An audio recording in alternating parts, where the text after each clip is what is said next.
Quan, tell me about what went into your decision to choose South Carolina State.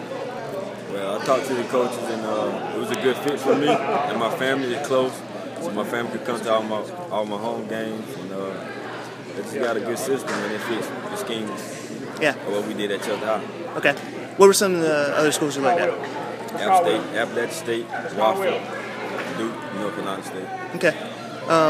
You played all over the place for Chester, so did they have like a position in mind for you, or is it kind of just see where you fit? They tell me they'll move me around a lot. Slot, outside, kick return, punt return.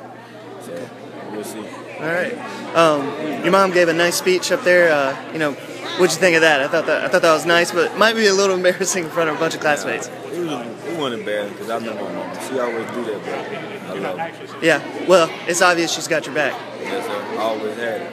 Right. Always will. Right. She talked too. Said football was out if you got below a 3.0. So I mean, how easy did that make it for you to focus on classwork? It was easy. She stayed on me all through school since I was in Head Start. So I always made sure I got my homework in. So when I got to high school, it was easy. I had been doing it all my life. Right. It was just a habit. Yes, sir. Right. When do you head down to South Carolina State? I haven't decided. Probably summer though. Probably summer. All right. Well, congrats, man. Quan's going to South Carolina State. I mean, he's for me, if I was a college coach, he's an intriguing prospect because he's very athletic, and you guys played him all over the field. So, how did that affect his recruiting?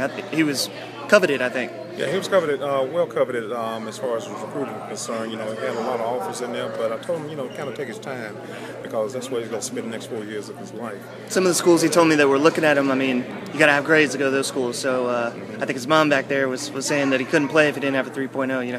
How important is that to have somebody on your back? Sometimes when you're a younger guy. Well, it's very important. With today's youth, you got to have that extra push, and it's good that he had that extra support from his family along with with his coaches. To push him in that area to continue to study, because one thing about it, we stress that's the most important thing is academics first, and as long as you have those intact, you can write your meal ticket anywhere in college. Yeah. Did they mention position for Quan? Because I mean, he did kind of play all over the place. Receiver. Receiver. Yeah. Okay. Sometimes at the slot position, but at the wide, and they're looking forward for him to coming up there, the first year and participate and play. Yeah, I mean, for those that didn't get down to Chester games this year, what kind of athlete was he? Because he racked up yards. He had piled up yards this year. Yeah, he was that go-to. Every team has that go-to guy, and he's that go-to guy for us. That when we needed big plays, we can depend on him to get it done. Right.